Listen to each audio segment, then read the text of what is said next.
सदाशिवसमारम्भाम् शङ्कराचार्यमध्यमाम् अस्मदाचार्यपर्यन्ताम् वन्दे गुरुपरम्पराम्.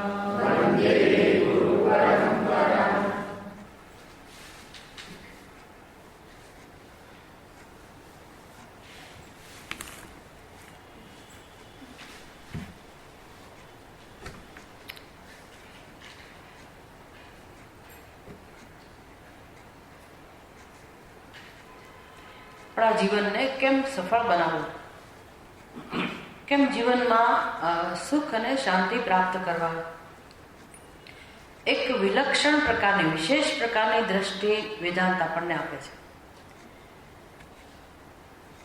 વેદાંત શીખવાડે છે કે મનુષ્ય જીવનમાં જે કંઈ પ્રયાસ કરે છે, જે કંઈ પુરુષાર્થ કરે છે, એનું ફળ એને સુખ મળવું જ જોઈએ, પછી નિમિત્તે ગમે તે હોય.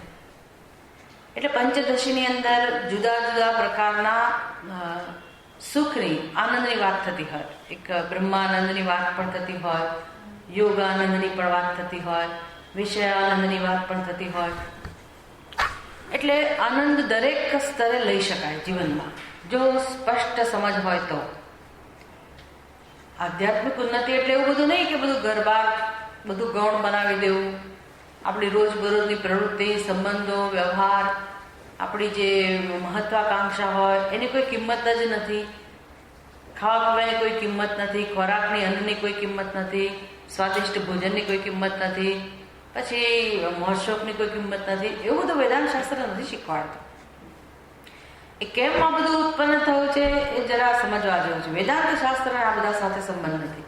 વેદાંત શાસ્ત્ર આપણને માત્ર સાચી દ્રષ્ટિ પ્રદાન કરે છે.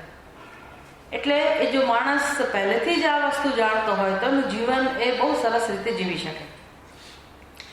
એટલે જેને કહેવાય ને કે વિવેકપૂર્વકનું જીવન, બુદ્ધિપૂર્વકનું જીવન, કે શેનું મહત્વ હોવું જોઈએ જીવનમાં, કોને કેટલું મહત્વ અપાવવું જોઈએ, આટલું શીખવાડે.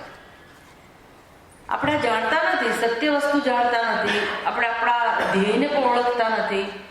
એટલે માત્ર જે સંસ્કારોને લઈને આપણે જન્મ્યા છીએ, કે આપણી દ્રષ્ટિમાં જે ખોટી સમજ છે એ સમજને એક તો સાચી માનીએ છીએ, પછી એ સંસ્કારોને આપણે મહત્વ આપીએ છીએ. એ સંસ્કારોને કારણે જે આપણા મનમાં ઈચ્છા જન્મે એ ઈચ્છાને મહત્વ આપીએ છીએ, અને જગત આપણને જેવું દેખાય છે એવું જેને માનીને એને મહત્વ આપીએ છીએ.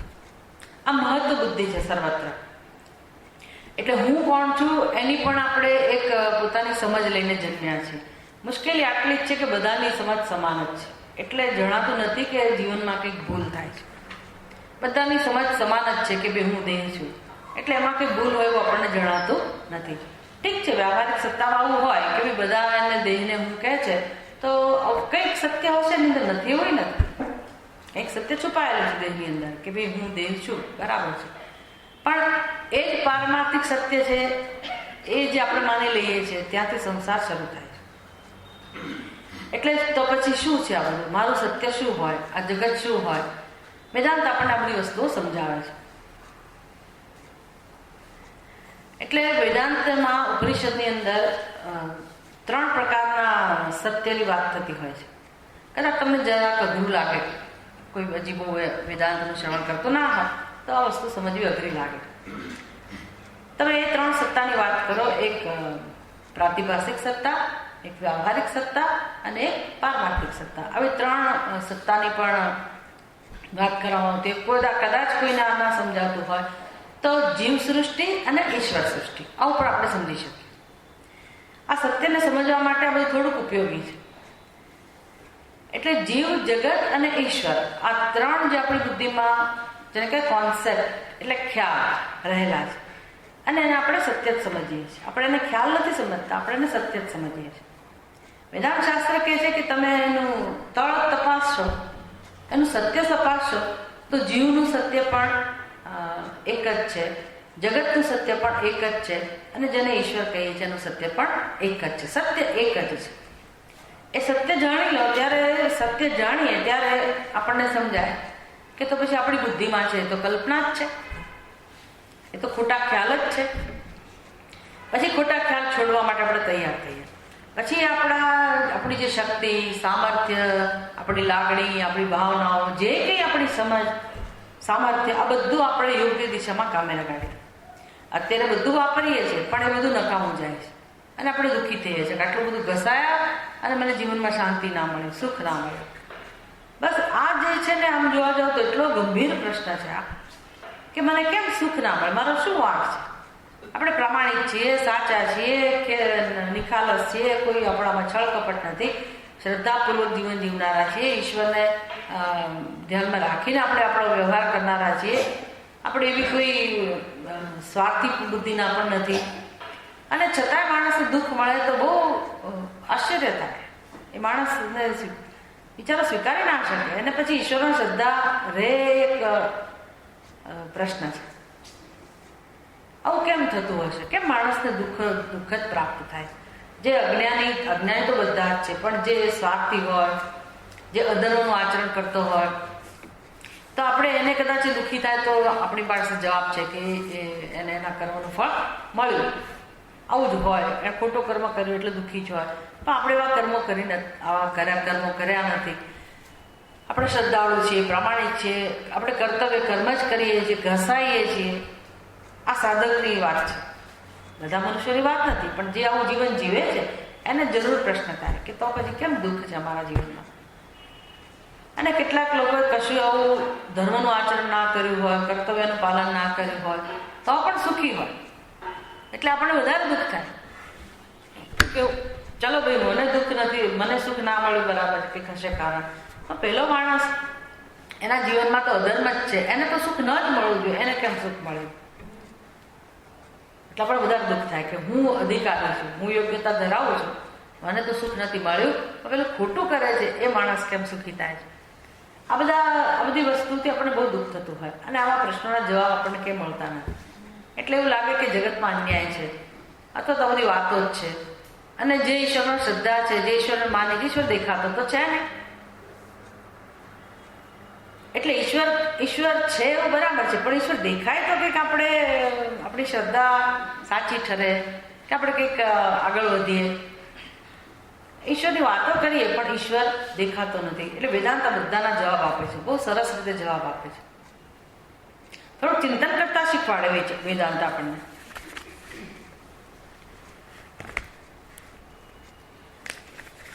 વેદાંત ક્યાંથી શરૂઆત કરે? સર્વમ ખલુ ઇદમ બ્રહ્મ ઈશાવાસ્યમ ઇદમ સર્વમ. આવા વેદાંતના વાક્ય હોય. સર્વમ ખલુ ઇદમ બ્રહ્મ એટલે શું? જે છે તે પરમાત્મા છે. વાસુદેવ સર્વમિતિ, જે છે તે વાસુદેવ છે, પરમાત્મા છે. આવો ઉપનિષદનો સંદેશ છે, આ પ્રકારનો ઉપદેશ છે. અને પછી મહાવાક્ય તત્વમસી અહમ બ્રહ્માસ્મિ. એટલે જીવ અને બ્રહ્મ વચ્ચે કોઈ ભેદ નથી. પણ બધી વસ્તુઓ આપણને થોડી બહુ સૂક્ષ્મ લાગે, અઘરી લાગે. એટલે ગીતામાં ભગવાન બહુ સરળ કરીને બધી વસ્તુ આપણને સમજાવે.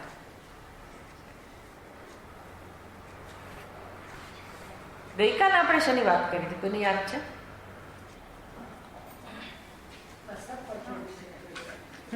સફરજન. વાહ, વેરી ગુડ, વેરી ગુડ. સફરજનના દ્રષ્ટાંતથી કરે ને, સફરજનની વાત કરીએ એટલે ભાઈ ખાવા પીવાની વાતો થતી હશે, ફળ ફળાદીની વાત. પણ આટલું યાદ રાખે તો બહુ સરસ. આટલું યાદ રહી જાય અંદર કે સફરજન, તો સફરજનની સાથે બી આખી પેલી જે કથા આપણે કીધી હોય ને, દ્રષ્ટાંત કીધું હોય ને, એ બધું યાદ આવે કે ના આવે? કે સફરજનથી શું સમજાવવા માંગતા હતા, સફરજનની મદદથી શું સમજાવ્યું હતું. ગઈકાલે ના આવે તો એ લોકોને આશ્ચર્ય થાય કે એવું તો શું કરવું છે સફરજન. સફરજનની મદદથી આપણે એટલું શીખ્યા હતા કે એ સફરજન પ્રત્યે પહેલા કેવો અભિગમ હતો અને સમજ કેવી હતી, અભિગમ કેવો હતો, અને પછી વ્યવહાર કેવો જન્મ્યો. અને સફરજનને આપણને કેવો સંબંધ, એટલે આપણે શું કામ સફરજનને મહત્વ આપ્યું. સફરજન પ્લાસ્ટિકનું હતું, પણ વ્યક્તિને ખબર નહોતી કે આ સફરજન શોનું છે કે પ્લાસ્ટિકનું છે. અને એની બુદ્ધિમાં એવી સમજ હતી કે મને જે જરૂરિયાત છે, મારી જે જરૂરિયાત છે, એટલે ભૂખ લાગી છે, તો એનો ઉત્તર આ સફરજન છે, સફરજનથી મારી ભૂખ સંતોષાશે, એવી એની સમજ છે. આ સમજને શું કહેવાય? તો કે સફરજનને એક તો જાણતા તો છીએ ને કે આ ખરેખર કયું સફરજન છે, ખરું ને? જાણ્યા વગર જ એ વસ્તુ જેવી છે એવી જાણ્યા વગર જ એને મહત્વ અપાઈ ગયું, એટલે હવે એની સાથે એક સંબંધ નક્કી થયો કે ભાઈ આ મને અનુકૂળ છે, એટલે લાવ હવે એનો હું ઉપયોગ કરું કે જેથી મારી ભૂખ સંતોષાય. આ આખી દ્રષ્ટિ હતી, એમાંથી એક કર્મજન્મ કે સફરજનનું ગ્રહણ કરવું. અને પછી કરવાનું ફળ શું મળે? તો કે સફરજન કહેવાતું સફરજન હતું, નામનું સફરજન હતું, નામનું. એમાં ભૂખ સંતોષવાનું સામર્થ્ય નહોતું. આ જે સમજ આવી એનાથી અભિગમ બદલાયો. એટલે શું? એ સફરજન પ્રત્યેનો દ્રષ્ટિકોણ બદલાયો એટલે વ્યવહાર પણ બદલાયો. અને એને કારણે જે મનમાં એને ગ્રહણ કરવાની વૃત્તિ હતી એ વૃત્તિ પણ જતી રહી. અને કદાચ જો આ સમજ ના પ્રાપ્ત થઈ હોત, થોડુંક કામ અંદર ના થયું હોત, તો સીધો પ્રતિભાવ જન્મવાની સંભાવના પૂરેપૂરી હતી કે એ વ્યક્તિ સફરજનનો ઘા કરે. કેમ? તો કે આ નકામું છે, એને મારી જરૂરિયાત ના સંતોષે, એને મને છેતર્યો, આવું બધું કહી શકાય, ખરું કે આ બધો પ્રતિભાવ જન્મી શકે. પણ એ પ્રતિભાવ ના જન્મે એના કેટલાક કારણો છે. કયા કારણો? તો કે સફરજન વિશેની સાચી સમજ. એ સમજ હોવાને કારણે ચૂપચાપ એ સફરજનને જ્યાં હતું ત્યાં ને ત્યાં મૂકી દીધું. હવે એની સાથે કોઈ એવો સંબંધ નથી, રાગનો સંબંધ નથી અને દ્વેષનો સંબંધ નથી, એને ગ્રહણ કરવાનો સંબંધ નથી અને એનો ઘા કરવાનો પણ સંબંધ નથી. એટલે આવો વ્યવહાર નથી થતો, સંબંધ નથી, એટલે આ પ્રકારનો વ્યવહાર થતો નથી. અને મનમાં એ સફરજન વિશે કોઈ પ્રકારની એવી લાગણી નથી જન્મતી કે જેથી આપણા મનમાં ઉચાટ જન્મે. રાગ જન્મો એટલે પણ ઉચાટ અને દ્વેષ જન્મો એટલે પણ ઉચાટ. આ બેમાંથી એકેય પ્રકારની લાગણી નથી જન્મતી. અને હું જ્યાં છું ત્યાં બરાબર છું, મારી જરૂરિયાત છે એ પણ બરાબર છે, મારામાં પણ કશી ખોટ નથી અને સફરજનમાં પણ કોઈ ખોટ નથી. સફરજન જેવું છે, જ્યાં છે ત્યાં બરાબર છે. આને કહેવાય સાચી સમજ. અને સાચી સમજમાંથી જે અભિગમ દ્રષ્ટિકોણ જન્મે, કે જેમાંથી જે વ્યવહાર જન્મે, એને કહેવાય વૈરાગ્ય. એના વૈરાગ્ય. સફરજનનો ઘા કરવો એ વૈરાગ્ય નથી.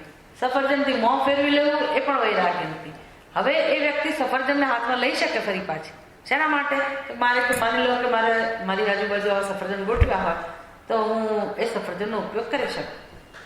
શેના માટે કરું? હવે પેપર વેટ, તમારા માટે ડેકોરેશન, મારા માટે શું? Paper weight. બીજું એક તમને ખબર નથી કે અમને લોકોને શેની જરૂર હોય? ઘડાની જરૂર હોય, માટીના ઘડાની જરૂર હોય. આવું કે દ્રાક્ષ કે સફરજન આર્ટિફિશિયલ એની જરૂર હોય. આ શું છે ખબર છે? આની જરૂર હોય. આ છે સ્ફટિક. સાચું સ્ફટિક નથી પણ ચાલો મને જે મળ્યું એ ચાલે. આની જરૂર હોય. હવે આ વસ્તુની ઉપયોગિતા છે, તમને ના હોય પણ મને તો છે ને, મારા માટે તો છે ને. તો એ જ સફરજન, જે સફરજન ભૂખ ના સંતોષી, પણ એ સફરજનની બીજા ક્ષેત્રમાં ઉપયોગિતા છે. એ મારે તમને સમજાવવું હોય કે જો દેખાય છે સાચું, એવું જ લાગે કે આ બેહૂબ સફરજન જ છે, પણ એ સફરજન આપણને છેતરનારું છે. એટલે મારે વ્યવહાર કરવો હોય તો કેવી રીતે કરવો જોઈએ? સાવધાનીપૂર્વક વ્યવહાર કરવો જોઈએ. એનો તિરસ્કાર નહીં અને એનું ગ્રહણ પણ નહીં. એટલે એને મહત્વ બુદ્ધિ આપવાની, પણ કેટલી આપવાની? જેટલી એની યોગ્યતા હોય એટલી જ. આ બહુ જ મહત્વની સમજ છે. કારણ કે આપણે એટલું બધું મહત્વ આપી બેઠા છીએ જગતના વિષયોમાં, વ્યક્તિઓમાં, સંબંધોમાં એટલું બધું મહત્વ છે કે જાણે એ જ આપણા સુખનો આધાર છે. એમાં આપણે કોઈ વાંક નથી. પહેલી વાર એ વ્યક્તિએ સફરજનને હાથમાં લીધું તો એમાં એનો કોઈ વાંક નથી. એને ભૂખ લાગી છે અને બુદ્ધિમાં એવી સમજ છે કે આ સફરજન ભૂખ સંતોષ છે, કોઈ જ વાંક નથી. નિર્દોષ છે વ્યક્તિનો વ્યવહાર. પણ એનાથી દુઃખ તો જન્મે ને, નિરાશા તો જન્મી ને. એ નિરાશા કેમ જન્મી એ કારણ એને જાણવું જોઈએ. હવે નિરાશાનું કારણ કોણ છે? એ વ્યક્તિનો વ્યવહાર સફરજન નિરાશાનું કારણ છે? કોણ નિરાશાનું કારણ છે? એ વ્યક્તિ નિરાશાનું કારણ નથી પોતે, એ વ્યક્તિનો વ્યવહાર પણ નિરાશાનું કારણ નથી, સફરજન પણ નિરાશાનું કારણ નથી. તો નિરાશાનું કારણ કોણ છે? કોના વિશેની સમજણનો અભાવ? સફરજનના વિશેની સમજણનો અભાવ. સમજણનો અભાવ અને એને અપાયેલી મહત્વ બુદ્ધિ, અધ્યારોપ. પાછું જે નથી એ ગુણ જોવું, સફરજનમાં જે ગુણ નથી એ ગુણના દર્શન કરવા, એને કઈ શોભનાધ્યાસ. આવો શબ્દ સાંભળે છે ને, રમણીયતાનો આરોપ, શોભનાધ્યાસ, આવા શબ્દો વાપરે વેદાંત શાસ્ત્ર. એમ મનુષ્યના જીવનમાં આવું છે. જગતના વિષયો માટે એક શોભનાધ્યાસ થયેલો છે. શોભનાધ્યાસ એટલે એ વસ્તુમાં ખરેખર જે નથી એનું દર્શન કરો. એટલે કે વસ્તુમાં એની જે વાસ્તવિકતા છે, એ વિષયો, વ્યક્તિ, સંબંધો બધું સમજી લેવાનું. બધું જ જે કંઈ છે આપણે જેને મારું કહીએ છીએ તે. આ શોભનાધ્યાસ કઈ રીતે વ્યક્ત થાય છે? જેને આપણું મારું કહીએ છીએ. મારું કહીએ છીએ પણ ભૂતકાળમાં મારું કહેતા હતા, હવે મારું નથી કહેતા, એનો પણ સમાવેશ કરી દેવાનો. કારણ કે એકવાર એની સાથે સંબંધ સ્થપાયો તો પહેલા મારું મારું કહેતા હતા, મારું જ કહેતા હતા. પછી સમજાયું મારું જ કહેવાની જરૂર નથી, બીજા પણ એની સાથે જોડાયેલા છે, એટલે મારું જ નથી કહેતા પણ મારું કહીએ. પણ પછી હવે એને એવો વ્યવહાર કર્યો કે એને મારું કહેવા જેવું પણ રહ્યું નથી. એટલે હવે આપણે એને શું કહીએ? એ મારા નથી, મારે એને કોઈ સંબંધ નથી. પણ છતાંય સંબંધ તો છે ને. કેવો સંબંધ છે? દ્વેષપૂર્વકનો સંબંધ છે. મારું મારું કહેતા ત્યારે રાગપૂર્વકનો, અને હવે આ મારા જ લોકો મને દુઃખ આપે છે એટલે એના માટે જે કડવાશ જન્મે એના માટે પણ સંબંધ હોવો જરૂરી છે. એ જ વ્યક્તિ બીજા સાથે જોડાયેલી હોય પણ ઓળખતી ના હોય તો એને કઈ ના દુઃખ થાય. પણ આપણે જાણીએ છીએ કે મારા સંબંધી હતા, મારા સગા હતા, અને હવે મને એની પાસેથી સુખ નથી મળતું. આમ આત્મીયતા અંદર તો છે જ, પણ હવે સુખ નથી મળતું એટલે એની સાથે દ્વેષનો સંબંધ છે. કારણ હવે જગતમાં કેટલી બધી વસ્તુઓ સાથે આપણે રાગ અને દ્વેષના સંબંધથી જોડાયેલા છીએ. આ બધું શેમાંથી જન્મ્યું? વેદાંત શાસ્ત્ર કહે છે કે આપણી જરૂરિયાતને એક તો આપણે નથી ઓળખતા, આપણી જરૂરિયાતને નથી ઓળખતા. સુખની જરૂરિયાત હોય તો જ બીજે નજર નાખીએ ને. જો સુખની જરૂરિયાત હોય જ ને તો આપણે બીજે નજર ના નાખીએ. સુખની જરૂરિયાત હોય તો જ આપણે બીજે નજર નાખીએ. એટલે આપણે આપણી સુખની જરૂરિયાત એ કેવા પ્રકારની છે, શા માટે છે, એ ખરેખર સુખની જરૂરિયાત સાચી છે કે કલ્પનામાંથી ઊભી થયેલી છે, આવું કશું આપણે જાણતા નથી. એ જે સુખની ઈચ્છા અંદર જન્મે છે એને આપણે સત્યતા આપીએ છીએ, એને પણ સત્યતા આપીએ છીએ. એમાં કોઈ સત્યતા નથી છતાં એને પણ આપણે સત્યતા આપીએ છીએ. આવી સત્ય બુદ્ધિ એમાં પણ છે. અને બીજું એ કે સુખ ક્યાં છે? તો કે બહાર, જગતમાં.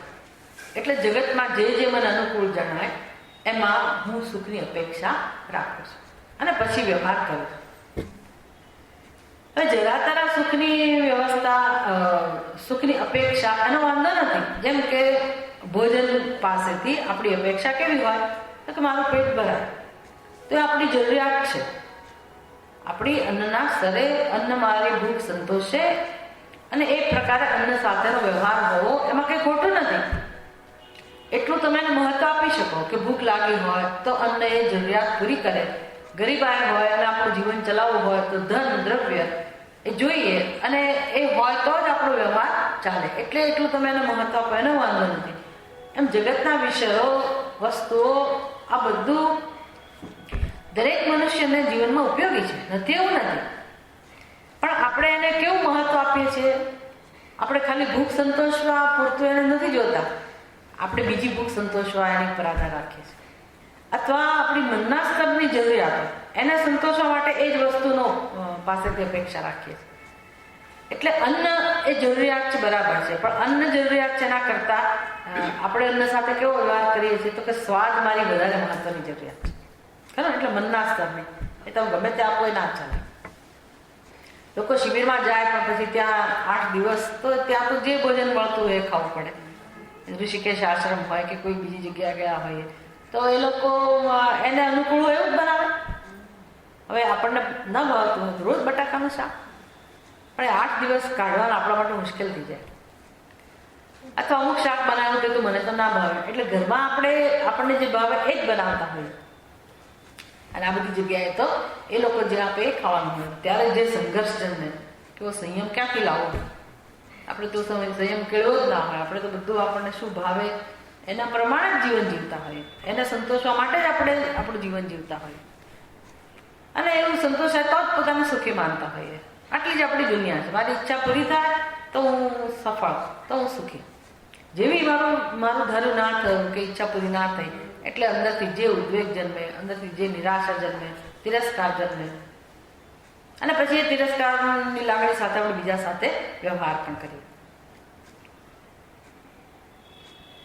આપણો અનુભવ છે રોજબરોજનો. વેદાંતમાં કઈ રીતે ઉપયોગી થાય છે? તો વેદાંત કહે છે કે આ બધી અવસ્થા જે છે, આ બધો વ્યવહાર છે, એ વ્યવહારિક સત્તાના ક્ષેત્રમાં બરાબર છે. તમે આ રીતે ભલે વ્યવહાર કરો, પણ આનું એક બીજું પણ સત્ય છે. આ બધી વસ્તુઓનું બીજું પણ સત્ય છે. એટલે કેવા પ્રકારનું સત્ય છે? તો કે પેલા સફરજનનું સત્ય કેવું છે?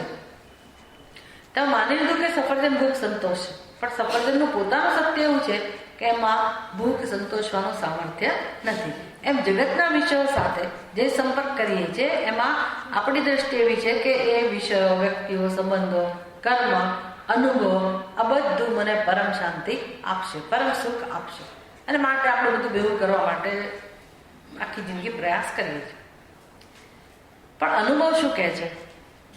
વસ્તુ મળી તો જાય છે, એનો અનુભવ પણ કરીએ છીએ, ઉપયોગ પણ કરીએ છીએ, પણ જે જોઈએ છે પ્રકારનું સુખ મળતું નથી.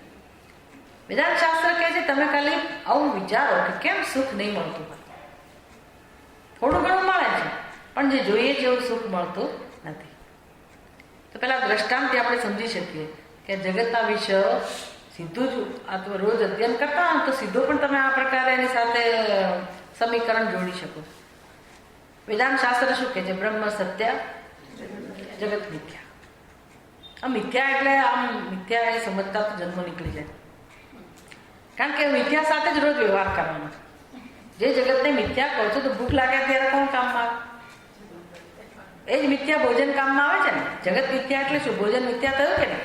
તો ભૂખ લાગે ત્યારે કોણ કામમાં આવે છે? એ જ ભોજન કામમાં આવે. માંદા પડીએ ત્યારે કઈ દવાઓ કામમાં આવે છે? એ મિથ્યા દવા જ કામમાં આવે છે. આ બધું જગત એટલે શું? જે કઈ છે બધું જ મિથ્યા જ આવી ગયું કે નહીં? પણ મારી જરૂરિયાત જે છે એ જરૂરિયાત પૂરી કરવા માટે એક જગત કામમાં, એને મિથ્યા કઈ રીતે કહેવાય? સમજવું પડે. વ્યવહાર તો મિથ્યા જગત સાથે જ કરવાનો છે. તો મિથ્યા એટલે શું એ સમજવું જરાક અઘરું છે. મિથ્યા એટલે નકામું છે એવું નહીં, મિથ્યા એટલે નથી એવું પણ નહીં, મિથ્યા એટલે ઉપયોગી જરૂર છે, પણ મિથ્યા એટલે શું? તો કે એક તો એનું સ્વરૂપ કેવું છે એ મારે જાણવાની જરૂર છે. બીજું, એ મારી જરૂરિયાત સંતોષી શકવા માટે સમર્થ છે કે કેમ એ જાણવાની જરૂર છે. તો પેલું સફરજન પાસેથી શીખ્યા કે એ મારી જરૂરિયાત પૂરી કરવા માટે સમર્થ નથી. એમ જગતના તમામ વિષયો જેની પાસેથી હું સુખની અપેક્ષા રાખું છું એ બધા મારી ઈચ્છા પૂરી કરવાનું સામર્થ્ય ધરાવે છે કે નથી ધરાવે એ જોવાનું છે.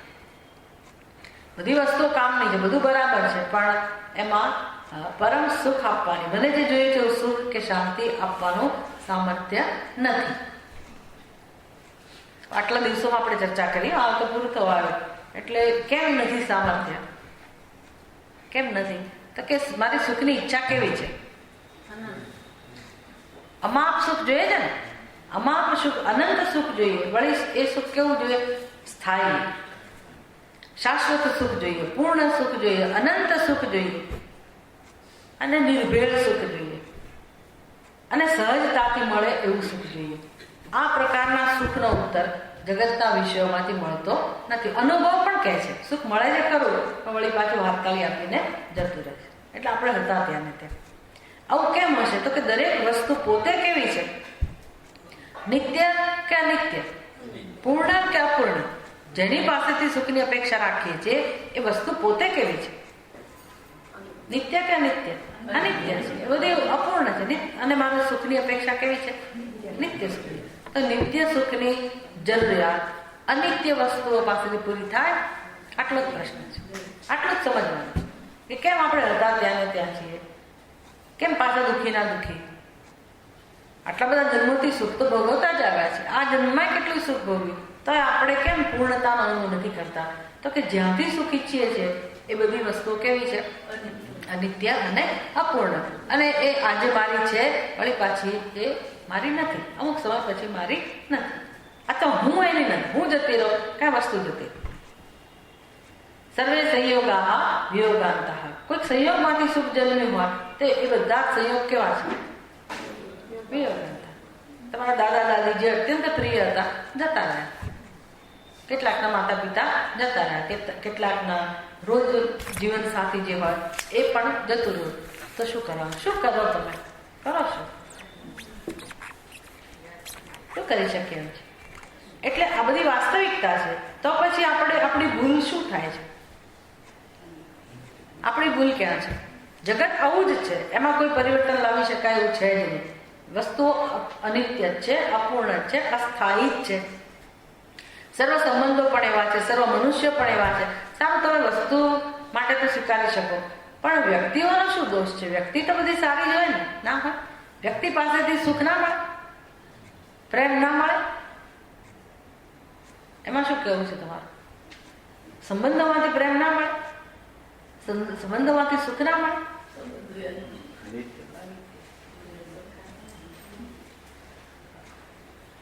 મળે છે કે નથી મળતું? પેલા તો એ કહો. હા, મળે છે. કેટલા સમય માટે? બસ એટલું જ ને. આપણે આપવું પડે ને. આપણે આપવું પડે. આપણી જરૂરિયાત કેવી છે? પણ આપીને લઈએ એવી જરૂરિયાત છે? ના ના, એક જીવીએ ત્યાં સુધી કરવું, પણ મારે કંઈક આપવું પડે ને પછી જ મને શું, એવી જરૂરિયાત છે આપણી? આપણી ઈચ્છા શું છે?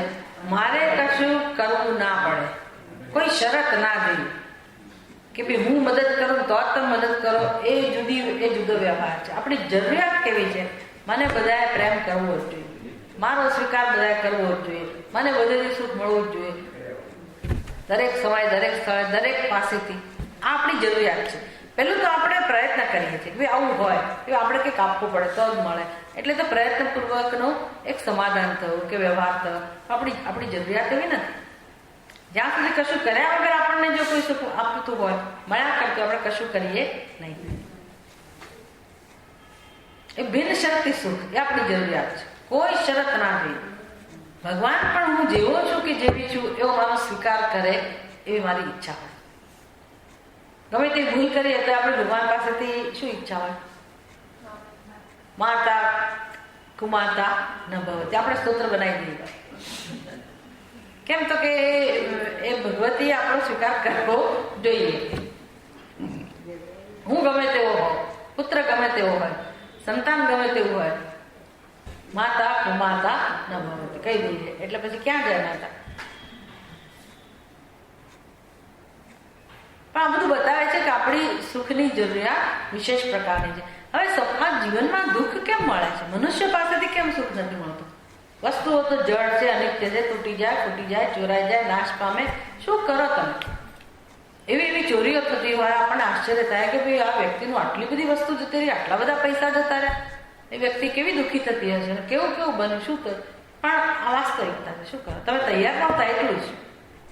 તમે તૈયાર નહોતા, બન્યું ત્યારે બન્યું જાઓ તો શું કરો? પછી તમે પ્રારબ્ધ જવાબદાર કહો કે લોકો જાણી બુજીને આવું કરે છે, કે કોઈ કે ફસાયા, જે તમે કહેવું એ કહો. પણ આવું બને જ છે ને, તો તમે શું કરો?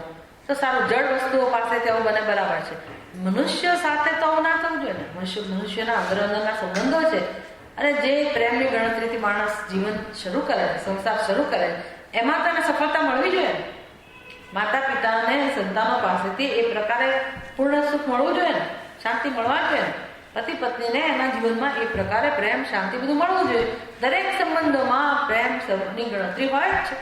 ભાઈ બહેન હોય, મિત્રો હોય, માતા પિતા, કોઈ પણ સંબંધી હોય. તો મનુષ્ય પાસેથી જે પ્રકારના પ્રેમની અપેક્ષા છે, સુખની અપેક્ષા છે, એ કેમ નહીં મળતું હોય?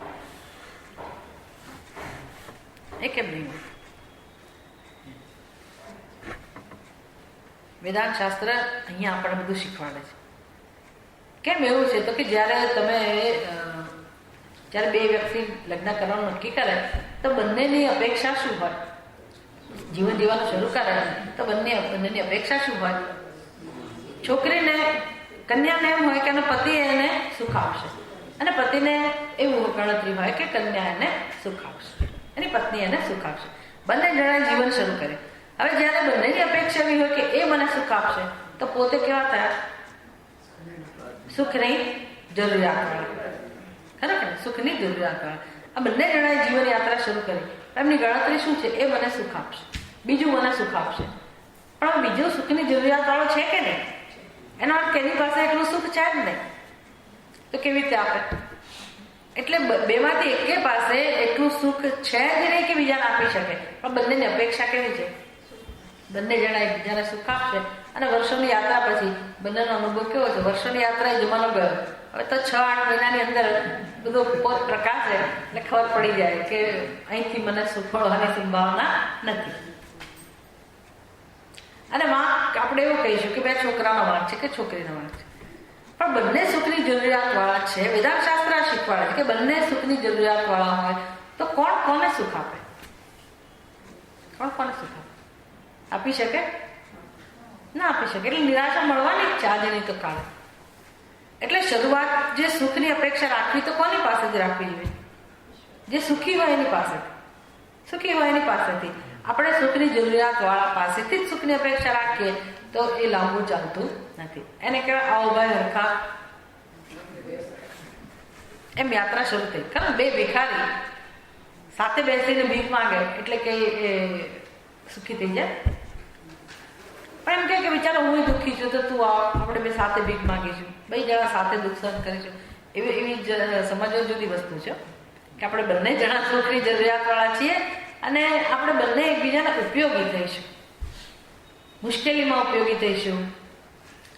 એવા કોઈ સંજોગો આવે તો સાથે રહીને આપણે સામનો કરીશું, એકબીજાની જરૂરિયાત પૂરી કરી શકીશું. એવી દ્રષ્ટિ સાથે જીવે તો ચાલે, તો તમને સંતોષ થાય કે હા, એ મારા દુઃખમાં, મુશ્કેલીમાં, અશાંતિમાં રસ લે છે. પણ બંને એકબીજા માટે કરવું જોઈએ. તો જેટલું આપો એટલું મળે, એ આ વ્યવસ્થા. તમે એવી રીતે આગળ વધો તો તમે વિકાસ કરો, પણ પૂર્ણ સુખ તો ત્યારે જ મળે કે જ્યારે તમે પૂર્ણ સુખ જ્યાં છે એ દિશામાં પ્રયાસ કરો. તો એક વસ્તુ એ છે, પૂર્ણ સુખ ત્યાં જ મળે જ્યાં હોય ત્યાં. એટલે આપણી યાત્રા કઈ રીતે શરૂ થાય છે? તો કે આપણે પોતે માની લીધું છે કે હું સુખની જરૂરિયાત વાળો છું, ત્યાંથી યાત્રા શરૂ થાય. વેદાંત શાસ્ત્ર કહે છે આ તમારી જે માન્યતા છે, આ તમારી સમજ છે, એ સમજ છે કે માન્યતા છે? તમે સુખની જરૂરિયાત વાળા છો એ તમારી અનુભવ છે સુખની જરૂરિયાતનો, પણ એ તમારું સત્ય છે કે તમારી માન્યતા છે એ શોધી કાઢો. કોણ સુખની જરૂરિયાત વાળું જણાય છે? કોણ પોતાને સુખની જરૂરિયાત વાળું? જે સુખ સ્વરૂપ છે, આનંદ સ્વરૂપ છે, એ જ પોતે પોતાને સુખની જરૂરિયાત વાળો સમજે છે. અહીંયા કંઈક ભૂલ થાય છે. એ ભૂલ સુધરે તો પછી આપણું જીવન બદલાય કે ભાઈ મને સુખની જરૂરિયાત જણાય છે, એ મારું સત્ય છે કે એ મારી માન્યતા છે? એવું છે ને કે જગતમાં આપણને સુખ નથી જ મળતું. પરીક્ષલોકાન કર્મચિતા નિર્વેદમ આયા બ્રાહ્મણ. એક ઉપનિષદ આવું કહે છે કે બ્રાહ્મણ અથવા વિવેકી મનુષ્ય, બ્રાહ્મણ એટલે સાધક, જે બ્રહ્મને પામવા ઈચ્છે છે, જિજ્ઞાસુ કો, સાધક કો, વિવેકી કો, ધીર કો, એણે શું કરવું જોઈએ? પોતાના જીવનની પરીક્ષા કરવી જોઈએ. કઈ પરીક્ષા? તો કે આ અનંત સુખની જરૂરિયાત પૂરી કેમ નથી થતી? શું છે કે પૂરી નથી થતી? આપણે શું કરીએ છીએ? એ વ્યક્તિને દોષિત ઠરાવીએ, અથવા ક્યાંય આપણું ના ચાલે તો છેવટે આપણે કયું સમાધાન કરીએ છીએ ખબર છે? મારા કર્મો જેવા હશે તો જ મને આ વ્યક્તિ જીવનમાં મળે ને, એટલે મારું ભાગ્ય જેવું, એમ કરીને આપણે સમાધાન કરી અને જીવન જીવીએ છીએ. પણ એ સમાધાનથી આપણને પૂર્ણ શાંતિ મળતી નથી. મારા કર્મો, મારું દુર્ભાગ્ય, એક ખ્યાલ તો રહેવાનો ને, તો શાંતિ કેવી રીતે મળે? લોકો એને જ્ઞાન કહે છે, વેદાંત શાસ્ત્ર કહે છે અહીંથી આગળ વધવાનું છે, અહીંથી આગળ વધવાનું. કોણે કહ્યું કે તમે દુર્ભાગી છો?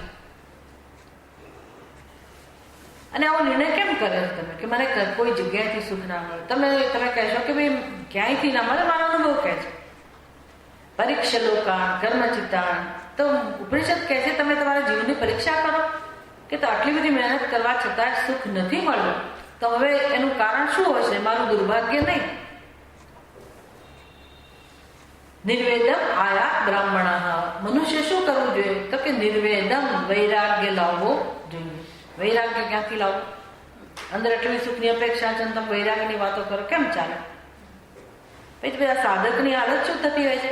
વૈરાગ્યની વાતો સાંભળીને જે આજકાલ શું વાનગી, લેટેસ્ટ વાનગી શું હોય છે? પિઝા ખાતો હોય કે પછી સ્પેગેટી કે પછી ઇટાલિયન ડીશ, ફલા માંડ એવું બધું ખાઈને બિચારો સુખી થતો હોય. અને આવા સત્સંગમાં ભૂલથી આવી જાય અને પછી આ વૈરાગ્યનો જે માર ચાલતો એ છૂટી જાય, ટીવી છૂટી જાય, બધી પાર્ટીમાં જવાનું છૂટી જાય, બીજા બધા મોજ શોખ છૂટી જાય, તો જરા તર આનંદ મળતો તો એ જતો રહ્યો જીવન. અને પેલું પૂર્ણ સુખ તો ખાલી વાતો જ હોય, એની કેવી ખરાબ હાલત. એટલે વૈરાગ્ય એટલે એવો વૈરાગ્ય નહીં. વૈરાગ્ય એટલે આપણે ગઈકાલનું સફરજન, સમજ પડે? એ યાદ રાખવાનું કે એ વૈરાગ્ય એટલે શું? તો કે મને સફરજને મારી ભૂખ ના સંતોષી, એમાં શું કારણ છે? આ શું કારણ છે? સફરજનમાં ભૂખ સંતોષવાનું સામર્થ્ય હતું જ નહીં, પણ હું એવું માનતી હતી કે સફરજન મારી ભૂખ સંતોષ. એમ જગતમાં સર્વત્ર આપણને આ પ્રકારનો અનુભવ થતો હોય તો આવું જ કંઈક હોવું જોઈએ. હું માનું છું કે ત્યાંથી મને સુખ મળશે, પણ સુખ હોય તો આપે ને. કુવામાં હોય તો રેતીમાંથી સુખ મળે ક્યારે? સુખ મળે તો ક્યાંથી મળે? કોઈ ચેતનમાંથી મળે. બાકી બધી વસ્તુ કેવી છે? જળ. અને સારું, પણ આપણે તો મનુષ્યની વાત કરતા હતા, એ તો કઈ જળ નથી, એ તો ચેતન છે. તો ચેતન પાસેથી સુખ મળવું જોઈએ કે ના મળવું જોઈએ? મળવું જોઈએ. એ પણ કેમ નથી મળતું? તો કે જેની પાસેથી અપેક્ષા રાખું છું એ પોતાને કેવો સમજે છે કે કેવી સમજે છે? સુખની જરૂરિયાત પણ ચેતન છે છતાં એ પોતે કેવા છે? સુખની જરૂરિયાત. હું ચેતન છું તો હું પોતાને કેવો સમજુ? ચેતનની સુખની જરૂરિયાત વાળો. તો આવી સમજ હોય, આવી જ સમજ પાયામાં હોય, અને પછી તમે અપેક્ષા રાખો તો કોની પાસેથી? કોઈ એવું કહેનારો મળી આવે કે ભાઈ હા હું તો સુખ સ્વરૂપ જ છું, પરમ આનંદ સ્વરૂપ છું, અને આપણે એની પાસે જઈએ અને સુખની અપેક્ષા રાખીએ તો બરાબર છે. પણ જ્યાં જ્યાં સુખની અપેક્ષા રાખીએ છીએ બધાની સમજ કેવી છે? મને પણ સુખ જોઈએ, એટલે આપણી માંગણી પૂરી થાય એવું નથી. આટલી ક્લેરિટી આવી જાય ને જીવનમાં કે આ કારણ રહેલું છે. એટલે આપણી ભૂલ શું થાય છે? તો કે આપણે બીજા પાસેથી સુખની અપેક્ષા રાખીએ છીએ, પણ એમાં સુખ આપવાનું સામર્થ્ય જ નથી. હવે શું કરીએ? પછી કરીએ શું? તમે કહો કે પ્રતિભાવ જન્મી શકે. કેવો પ્રતિભાવ જન્મી શકે? પેલા સફરજન માટે એને મારી ભૂખ ના સમજ, ખોટું છે એવું જણાયું એટલે હું ઘા પણ કરી શકું. તો જીવનમાં આવું થાય છે કે નહીં? ફેંકી દઈએ છીએ કે નહીં આપણે બધી વસ્તુ? આમ નથી ફેંકતા, પણ બોલવાથી, આપણા હાવભાવથી, આપણી લાગણીથી નકામો છે આ માણસ. નકામો. સારામાં એ વ્યક્તિ એટલી સારી જણાતી હતી, નકામી છે. તરત આપણી બુદ્ધિ એવું કે નકામ જવા દો ને, હોપલેસ.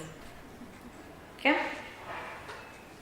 પેલા સારી જણાતી હતી, અનુકૂળ જણાતી હતી વ્યક્તિ, હવે કેમ નકામી જણાય છે? એને મારી જે ગણતરી હતી એ પ્રકારે મને કઈ ફળ મળ્યું નહીં.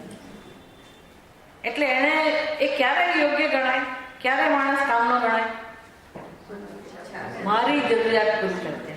એ કાબલિયત ભલે હોય, ભણેલો ગણેલો હોય, એની પાસે સંપત્તિ બધું જ હોય, પણ એ હું એને ક્યારે યોગ્ય ગણું? મારી જરૂરિયાત પૂરી કરે તો. એટલે કે મને અનુકૂળ હોય ત્યારે. આપણી સમજ છે કે અનુકૂળતા આપણને દેખાય તો જ. હવે સફરજનમાં ભૂખ સંતોષવાની અનુકૂળતા નહોતી તો તમે એનો ઘા કરી શકો. એમ વ્યવહારમાં આપણે સંબંધોનો ઘા કરી દઈએ. હું તને બોલાવતો નથી, એ તો આવો છે ને તો તેવો છે, બધા ઉતારી પાડીએ, એનો તિરસ્કાર કરીએ. આવું ચાલે છે જીવનમાં. આનાથી વધારે છે શું? આનું દુઃખ છે બધાને. ખાવા પીવાના નથી મળતો એનું દુઃખ નથી. ભાવનગરમાં તો ન જોવું જેવું માનું. કેટલા બધા નક્ષત્ર ચાલે, તમે ગમે ત્યાંથી પેટ ભરી આવો, ચાલે. કોઈને ખબર ના પડે કે તમે કોણ છો, ક્યાં. પેલા સાંઈબાબાના મંદિરમાં જઈને સરસ મળતું હોય જમવાનું ગરમ ગરમ, તમે લઈ આવી શકો ટિફિન.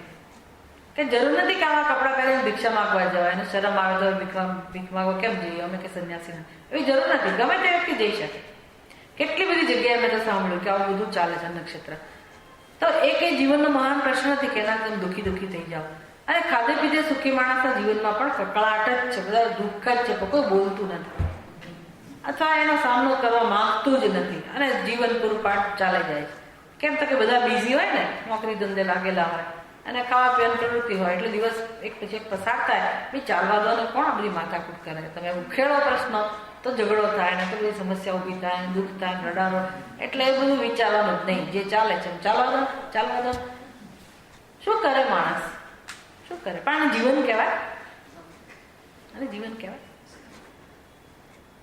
આવું જીવન ચાલે છે. માણસ પછી કંઈક ને કંઈક રીતે વિચારો સમાધાન કરીને પોતાનું જીવન જીવી રાખે. મારી પાસે પૈસા તો છે જ ને, તો પૈસાનો ઉપયોગ કરીને બસ હું તો ફરવા જતો રહીશ, કે આમ કરીશ તેમ, એ બધા વિચારો ઉપાયો શોધ્યા કરે. એટલે જીવનમાં આ બધું જે જન્મે છે, તિરસ્કાર, વ્યથા, વેદના, આ બધું શેમાંથી જન્મે? તો કે નિરાશામાંથી અને સંબંધોમાંથી નિરાશા. અને સૌથી વધુ દુઃખ આપનારું કોણ હોય છે? કોઈ દૂરની વ્યક્તિ નથી હોતી, સૌથી નજીકની વ્યક્તિ દુઃખ આપવા માટે નિમિત્ત બનતી હોય. એટલે વેદાંત શાસ્ત્ર દ્રષ્ટિ આપે છે કે કેમ આ બધી વસ્તુઓ પ્રત્યે વૈરાગ્ય કેળવવું. પણ વૈરાગ્ય કેળવો એટલે પહેલા તો આ સમજ પાકી કરવી જોઈએ. વૈરાગ્ય એટલે મોં ફેરવવું, એનું નામ વૈરાગ્ય નથી. એનાથી વિરુદ્ધ દિશામાં ભાગી જવું, એનું નામ વૈરાગ્ય નથી. કોઈનો તિરસ્કાર કરવો, છોડી દેવું, એનું નામ વૈરાગ્ય નથી. તમે કહેશો કે તમે કેમ ઘર છોડ્યું?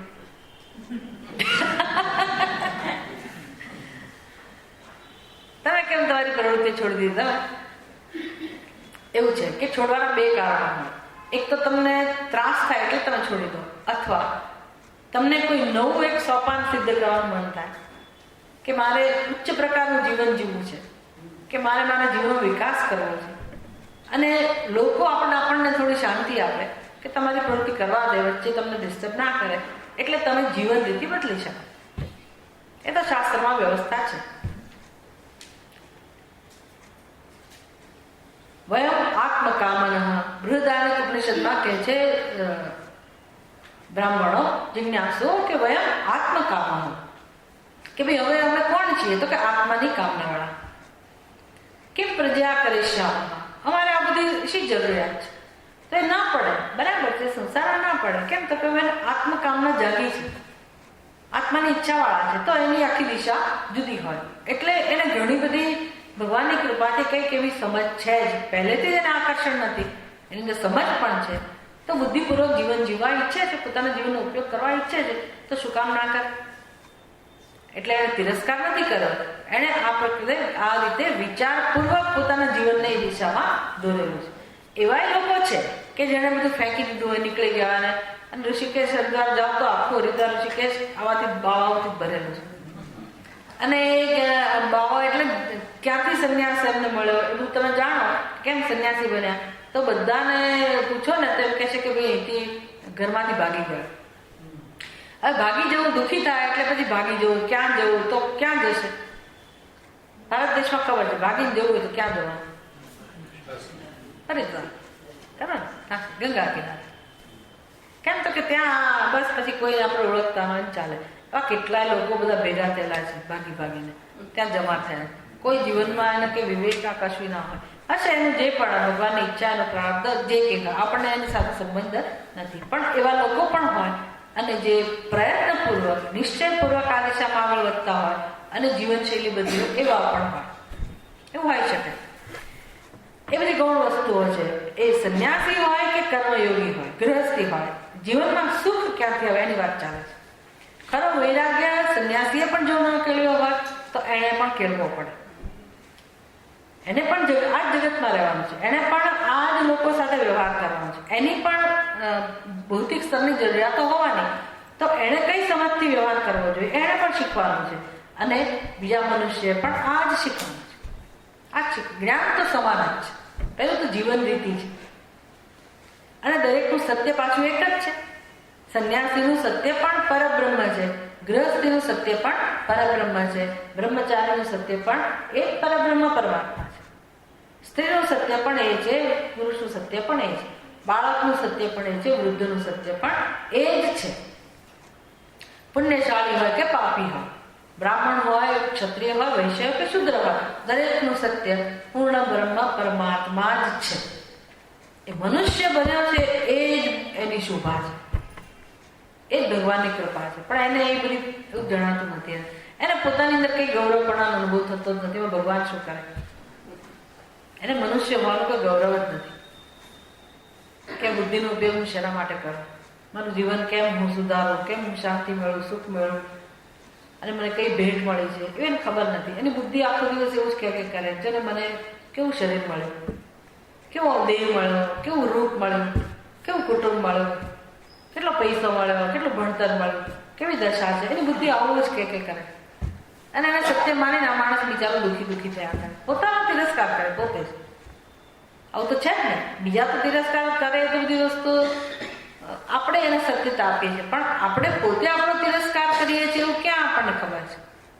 આપણે જ માની બેઠા છીએ કે જન્મથી જ મારી તો આ હાલત છે, કે નાનપણથી જ મારા માતા પિતા નથી, કે મને ભણવા ના મળ્યું ને મને આ સુખ ના મળ્યું, પેલું સુખ ના મળ્યું, પૈસો ના મળ્યો, એટલે મહેનત કરવા છતાં કેટલાના લગ્ન નહીં થયા, કેટલાને ઘર નહીં મળ્યું હોય, કેટલાને બાળકો નહીં મળે. આખી જિંદગી એ લોકો પોતાને આવા જ ગણે કે અમે આના વગરના છીએ. બુદ્ધિ આટલું જ શીખવાડ કરે છે. કેમ એ બુદ્ધિનો ઉપયોગ બીજી દિશામાં ના થઈ શકે? ના થઈ શકે. પણ નથી સૂચતું. અને નથી સૂચતું તો ફળ કોને મળે છે? બીજા કોઈ નુકસાન છે? લોકો બહુ તો દયા થાય અને ઉપયોગી થાય આપણને. ઘર રહેવા ના હોય તો ઘર આપે, અન્ન ના હોય તો અન્ન આપે, કપડા લેતાની જરૂરિયાત એ આપે, બીજું તો આપ કરે.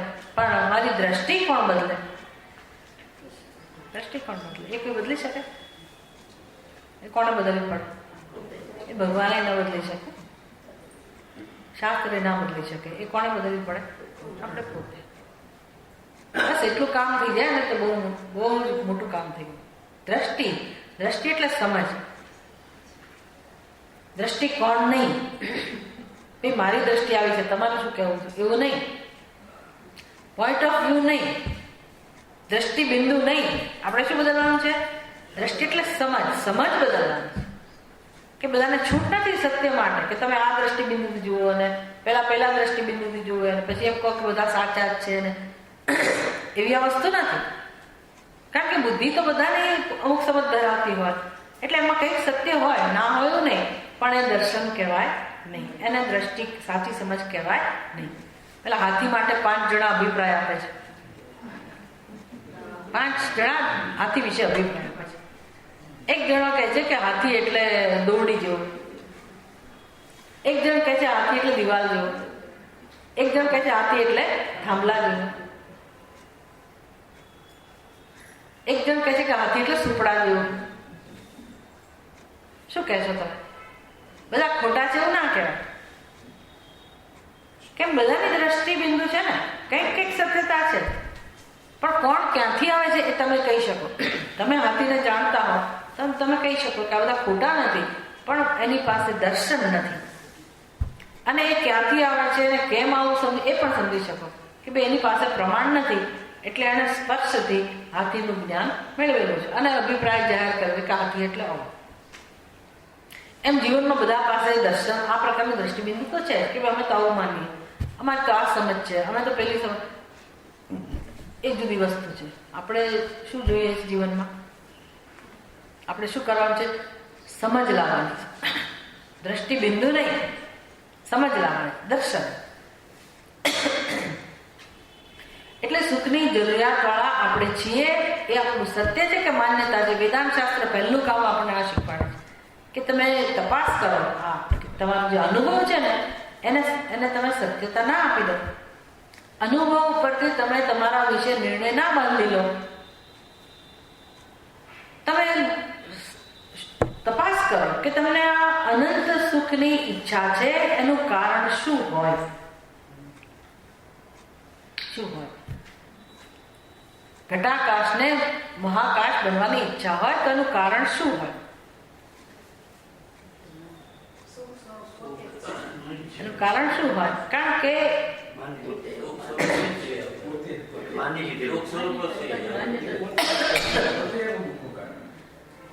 એને મહાન બનવાની કેમ ઈચ્છા હોય? તો કે એ જ એનું સત્ય છે,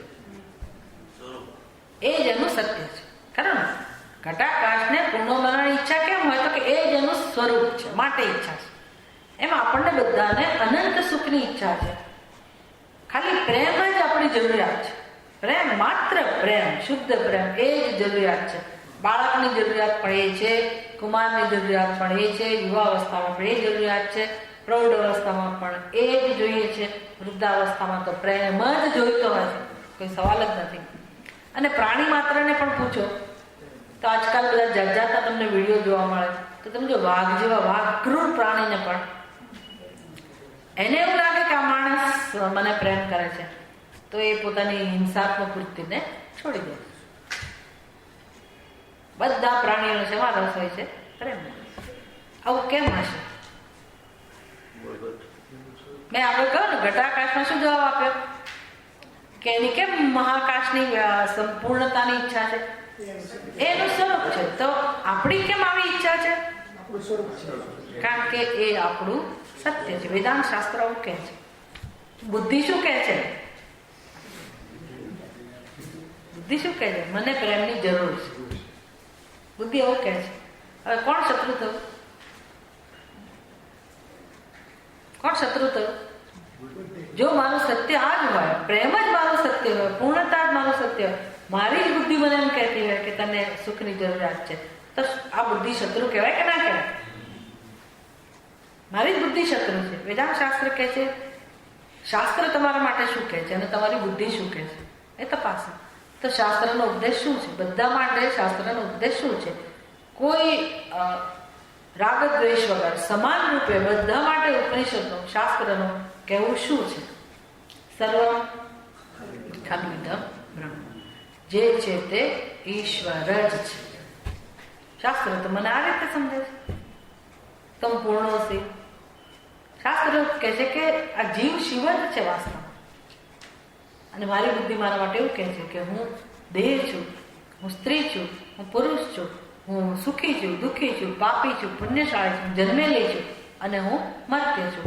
તો આ જે સમજ છે, એ સમજને કોઈ દિવસ મારે એના પર કામ કરવું જોઈએ કે ના કરવું?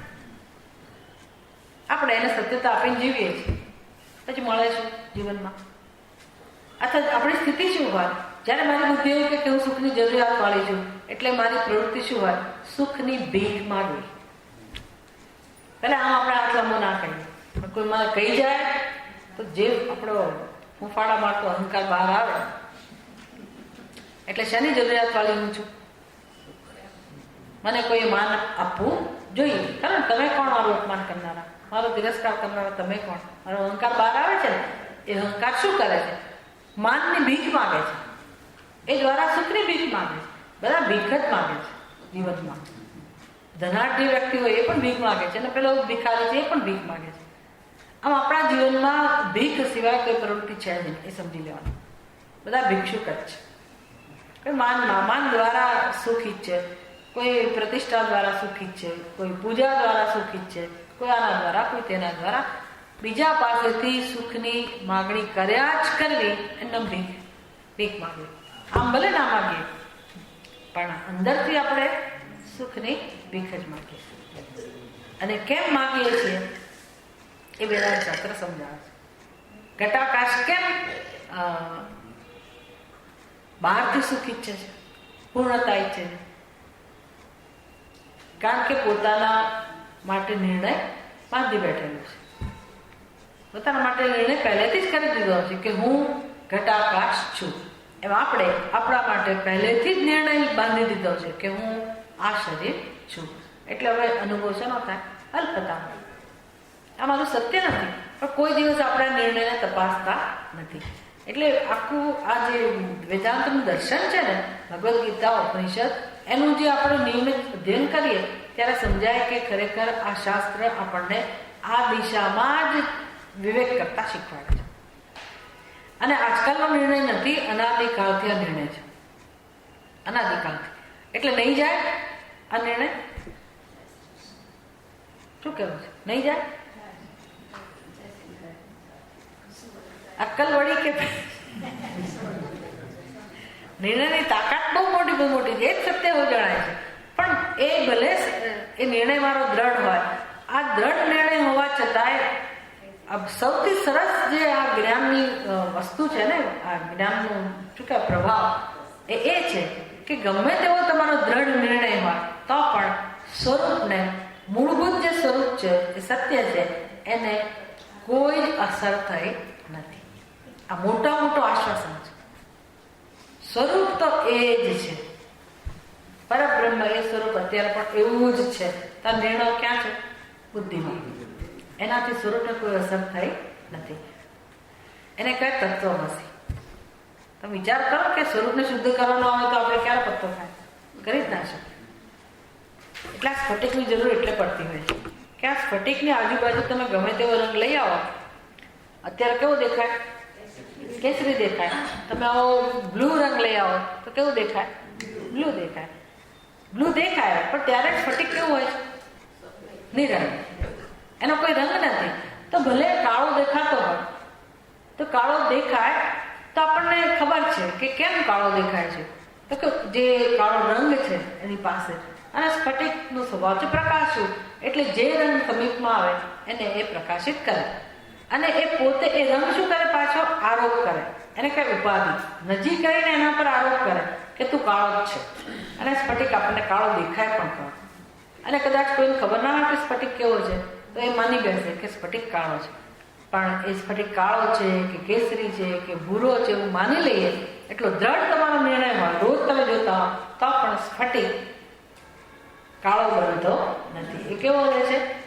એ તો જેવો છે નિરંગ. એને આવા કોઈ બહારના કલર, રંગને કે ઉપાધિને ક્યારેય સંપર્ક થતો નથી. એટલે આપણું સ્વરૂપ છે એ તો અસંગત છે, અને આ ઉપાધિ એને ક્યારેય પ્રભાવિત કરતી નથી, કરી શકે જ નહીં. પણ બુદ્ધિમાં આ અવિવેક છે. આત્મા અનાત્મા અવિવેક ભેળસેળ થઈ ગઈ અને નિર્ણય બંધાયો હું કોણ છું. એટલે હું છું એ તો અસ્થિવાદની ક્રિયા જ છે, પણ હું શરીર છું એને કારણે જે બુદ્ધિમાં નિર્ણય છે, એને કારણે જે હું જીવ છું એવી દ્રઢ માન્યતા થઈ ગઈ. ભલે આ માન્યતા થઈ ગઈ ત્યારે પણ મારું સ્વરૂપ તો શુદ્ધ બ્રહ્મ જ છે. પણ સંસાર શેમાંથી જન્મેલો? સંસાર શેમાંથી જન્મેલો છે? હવે એને જવા દો, એને આ સાંભળી લો. પુરુષ કરીએ છીએ આપણે. આપણો સંસાર શેમાંથી જન્મ્યો? કારણ કે આ બધું બંધ કરતા ના આવડતું. કરવાનું છે.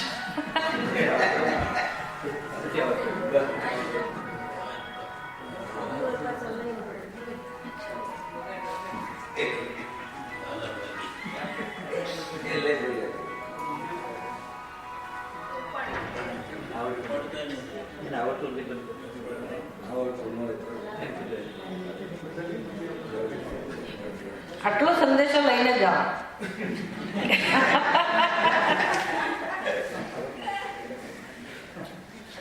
કે જે દ્રઢ નિર્ણય છે સંસાર એમાંથી જન્મ્યો કે તમારા કર્મ સ્વરૂપમાંથી જન્મ્યો? સંસાર જન્મ્યો તો શેમાંથી જન્મ્યો? સંસાર એટલે આ દુઃખ, અનર્થ, એ શેમાંથી જન્મ્યો? આપણા પેલા નિર્ણયમાંથી, દ્રઢ નિર્ણયમાંથી કે સ્વરૂપમાંથી? સ્વરૂપ તો મેં કહું ને અસંગ છે, એમાંથી સંસાર જન્મી શકે એવું જ નથી. અત્યારે મેં સ્વરૂપ એવું જ છે અસ્પષ્ટ. એને કહેવાય અસંગોહમ, પૂર્ણોહમ, શિવોહમ, ચિદાનંદ રૂપ શિવોહમ શિવોહમ. અત્યારે શિવ જ છું, જીવ થયા જ નથી. પણ આ બધું ક્યાં ચાલે છે? બુદ્ધિમાં. એટલો દ્રઢ નિર્ણય છે એટલે અનુભવ પણ કેવો છે? જીવત્વનો છે. કામ ક્યાં કરવાનું છે? ક્યાં કરવાનું છે? આ નિર્ણયને બદલવાનો છે. ખરું? બધું વિચારના સ્તરે કામ કરવાનું છે. અને એ વિચારોને કારણે જે ટેવ પડી ગઈ છે એ ટેવના સ્તરે કામ કરવાનું છે. એને કહેવાય અભ્યાસ. જે સંસ્કાર, ટેવ એટલે સંસ્કાર. એ સંસ્કારમાંથી પોતાની જાતને છોડાવવાની છે. અને આ વિચારોમાંથી. વિચાર પછી એક પદ્ધતિ હોય છે, પછી બધે એ જ કામ કરે. એટલે અત્યારે અધ્યારોપ જ ચાલતો હોય. આપણા ઉપર એ છે અને બીજા ઉપર છે. પેલો માણસને બગાસ બરાબર નથી આવતું એટલે પ્રયાસ કરે કરી દે છે. આપણને એમ થાય જોયું એને કેવું મોં બગાડે અને કરી દે. એ વ્યક્તિને ખબર પણ ના એને છીંક ના આવતી હોય ને કંઈક માથાકૂટ કર્યા કરતા ગમે તેમ એની આંખોમાં આમ થતી હોય જે એના મનમાં ચાલતો હોય આપણે માની ગયો કેવું મોં બગાડે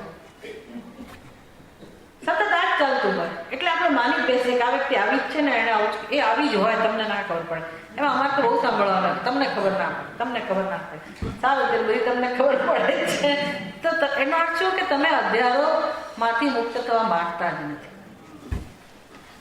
ખરેખર એ વ્યક્તિ એવી છે એવું તમે જ્યારે કહો ત્યારે પણ એનું જે પારમાર્થિક સત્ય છે એ તો એવું નથી ને. પણ એનો સ્વભાવ એવો જ હોય તો પણ એના અજ્ઞાનને કારણે છે. તો તમે એના સ્વરૂપને શું કામ અન્યાય કરો છો? દુઃખ કોને પહોંચવાનું છે? એ નિર્ણયને નહીં, દુઃખ કોને પહોંચવાનું? જે પોતાના વિશે ખોટા ખ્યાલ ધરાવે છે ને તો તમે એને શું કામ ત્રાસ આપો છો? પણ વ્યવહારમાં આવું જ થાય છે. કોઈ આપણને ત્રાસ આપે, આપણે બીજાને ત્રાસ આપીએ અને દોષિત કોણ, દોષનો ભોગ કોણ બને છે? આ બધા ત્રાસનો ભોગ કોણ બને છે? આત્મા. બન્યા વગર બને છે, ખરેખર નથી બનતો પણ અસર જાણે કે એને જ થાય છે કારણ કે આપણાથી ભિન્ન છે જ નહીં.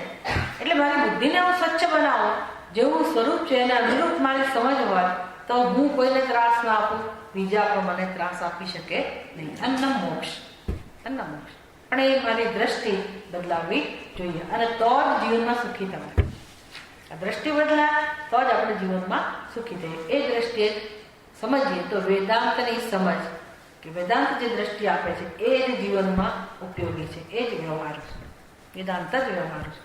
આવતીકાલે આપણે જે બાકી ચર્ચા છે આવતીકાલે કરીશું.